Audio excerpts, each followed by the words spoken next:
নমস্কাৰ এই মুহূৰ্তত আহি পৰিছে কেইবাটাও বিগ ব্ৰেকিং নিউজ আৰু এনে ধৰণৰ খবৰসমূহ নিতৌ চাবৰ কাৰণে চেনেলটো সাবস্ক্ৰাইব কৰি ভিডিঅ'টোত এটা লাইক কৰি দিব। পৰৱৰ্তী খবৰ, নতুন জাননীৰে অবৈধ বিদেশীক নাগৰিকত্ব দিয়াৰ ৰঙা তুলিছে। অসম বিৰোধী আৰু সাম্প্ৰদায়িক এই জাননী বাতিল কৰাৰ দাবী বাও গণতান্ত্ৰিক ছাত্ৰ যুৱ সংগঠনৰ। তা আইনতকৈও ভয়াৱহ সিদ্ধান্তৰে কেন্দ্ৰৰ বিজেপি চৰকাৰে 2024 চনৰ 31 ডিচেম্বৰলৈকে দেশলৈ অহা বাংলাদেশ, পাকিস্তান, আফগানিস্তান আদি দেশৰ পৰা অহা বিদেশী লোকক নাগৰিকত্ব প্ৰদানৰ যি অধিসূচনা জাৰি কৰিছে, তাক বাওপন্থী আৰু গণতান্ত্ৰিক ছাত্ৰ যুৱ সংগঠনসমূহে তীব্ৰ বিৰোধিতা কৰিছে। ভাৰতৰ ছাত্ৰ ফেডাৰেশ্যন, নিখিল ভাৰত যুৱ ফেডাৰেশ্যন, নিখিল ভাৰত ছাত্ৰ সন্থা কেইবাটাও সংগঠনে বিজেপি চৰকাৰৰ বিদেশীক নাগৰিকত্ব দিয়া অধিসূচনাক অসম বিৰোধী, সংবিধান বিৰোধী আৰু সাম্প্ৰদায়িক বুলি অভিহিত কৰি ইয়াক তীব্ৰ বিৰোধিতা কৰিছে আৰু প্ৰত্যাখ্যান কৰাৰ কথাও উল্লেখ কৰিছে।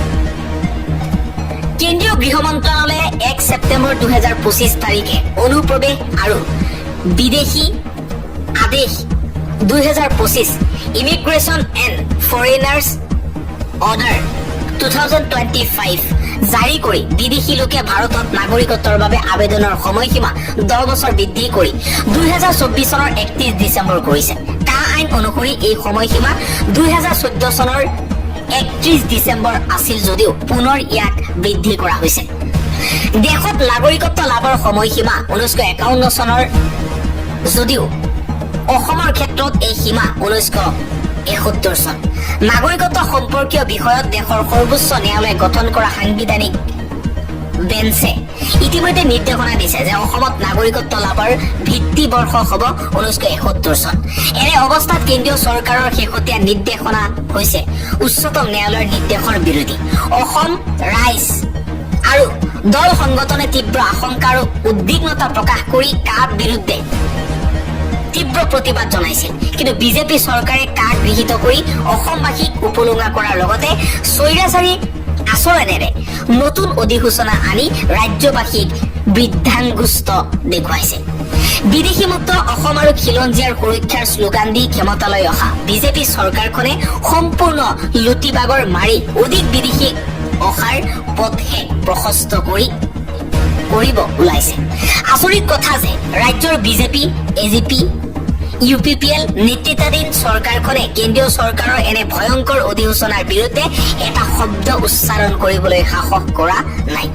ৰাজ্যৰ বাও গণতান্ত্ৰিক ছাত্ৰ যুৱ সংগঠনসমূহে পৰৱৰ্তী খবৰ, প্ৰসংগ উচ্ছেদ, ডিচি, এছপি, ডিএফঅ চৰকাৰী বিষয়াক ঘণ্টা ঘণ্টা ধৰি তলব। আৰম্ভ হ'ল ৰাজ্যপালৰ দ্বিতীয়টো একশ্যন উচ্ছেদক লৈ। উচ্ছেদিতক ৰঙা তুলিচা পৰা বিষয়াক তলব। হাৰিনগৰ ডিচি, এছপি, ডিএফঅ চৰকাৰী বিষয়া। গোৱালপাৰা আৱৰ্তন ভৱনত লানি নিচিঙা সোধ।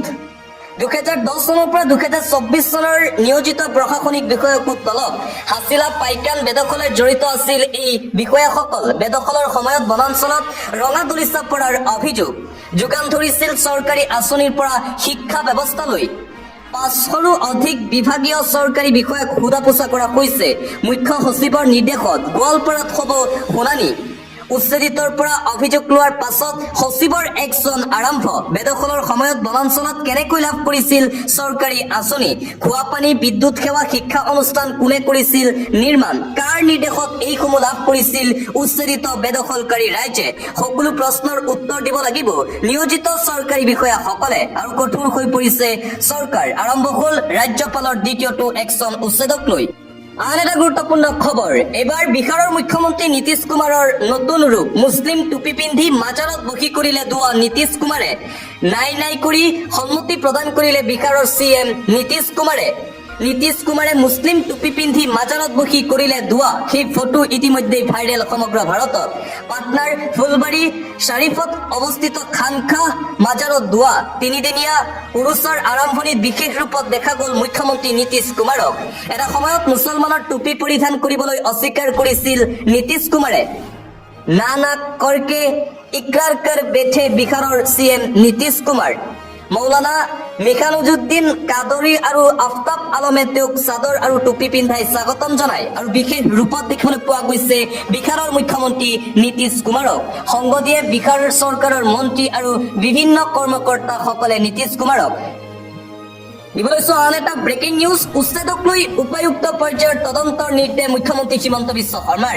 অৰিজিনেল মানুহবোৰ ক'ৰ পৰা আহিছে? উচ্ছেদক লৈ ডিচি পৰ্যায়ৰ তদন্তৰ নিৰ্দেশনা দিছে মুখ্যমন্ত্ৰী হিমন্ত বিশ্ব শৰ্মাই। অৰিজিনেল ক'ৰ মানুহ, কি কথা, সকলো তদন্ত হ'ব ডিচিৰ নেতৃত্বত। তন্নকৈ পৰীক্ষা হ'ব উচ্ছেদিত ৰাইজসকলৰ সকলো ধৰণৰ ডকুমেণ্টছ। বিহাৰ, ধুবুৰী, বেংগল বুলি কৈ সিপাৰৰ পৰাও আহিব পাৰে এই লোকসকল। স্থায়ী বাসিন্দা নহলেই উপায়ুক্তই কৰিব ইনকুৱাৰী উচ্ছেদিত বেদখলকাৰী ৰাইজৰ। খেদা হ'ব লগে লগে, যদিহে চিনাক্ত হয় এই লোকসকল ভাৰতীয় নহয় বুলি লগে লগেই খেদা হ'ব। সঁচাকৈ ক'ৰ পৰা আহিছে মানুহবোৰ? আৰম্ভ হৈ গ'ল ইনকুৱাৰী। হাতত তালিকা উলিয়াই মুখ্যমন্ত্ৰীয়ে ক'লে, য'ৰ পৰা আহিছে সেই স্থানলৈ যাবই লাগিব লোকসকল। অচিনাকি সন্দেহযুক্ত মানুহ দেখিলেই সজাগ হওক, মুখ্যমন্ত্ৰীয়ে ৰাইজলৈ দিলে ডাঙৰ বাৰ্তা। হাতত লিষ্ট উলিয়াই লৈ মুখ্যমন্ত্ৰীয়ে কৈ গ'ল অনুপ্ৰৱেশকাৰীৰ কথা। সকলো মানুহৰ নথি পত্ৰ পৰীক্ষা কৰাৰ নিৰ্দেশ দিছে মুখ্যমন্ত্ৰী হিমন্ত বিশ্ব শৰ্মাই। পৰৱৰ্তী খবৰ, জনজাতিকৰণ হলে বিপদত পৰিব ৰাজ্যৰ মুছলমান। 6 জনগোষ্ঠীৰ জনজাতিকৰণৰ বিৰোধিতা AIUDFৰ বিধায়কৰ। 6 জনগোষ্ঠীৰ জনজাতিকৰণৰ বিৰোধিতা বিধায়ক আশৰাফুল হুছেইনে বিৰোধিতা কৰিলে। 6 জনগোষ্ঠীৰ জনজাতিকৰণ হলে বিপদত পৰিব ৰাজ্যৰ মুছলমান লোকসকল। আশৰাফুল হুছেইনৰ এই মন্তব্য। জনজাতিকৰণ হলে অসমখন ট্ৰাইবেল বেল্ট ৰাজ্য হ'ব বুলিও মন্তব্য আশৰাফুল হুছেইনৰ। জনজাতিকৰণ কৰিলে অসমৰ 50% মানুহ ST হৈ যাব। ৰাজ্য চৰকাৰৰ পুছবেক নীতি সন্দৰ্ভতো মন্তব্য AIUDFৰ বিধায়কজনৰ। মুখ্যমন্ত্ৰীয়ে ৰাজনৈতিক মুনাফাৰ বাবে ষড়যন্ত্ৰ কৰা বুলি মন্তব্য AIUDFৰ বিধায়ক আশৰাফুল হুছেইনৰ। আৰু 6 জনগোষ্ঠীৰ জনজাতিকৰণৰ পোনপটীয়াকৈ বিৰোধিতা কৰিছে AIUDFৰ বিধায়ক আশৰাফুল হুছেইনে। অন্য এটা খবৰ, আহি গ'ল পঞ্চায়ত সদস্যসকলৰ বাবে কঠোৰ নিৰ্দেশ। ৰাইজৰ কামত কৰিব নোৱাৰিব 1 টকাৰো লেনদেন।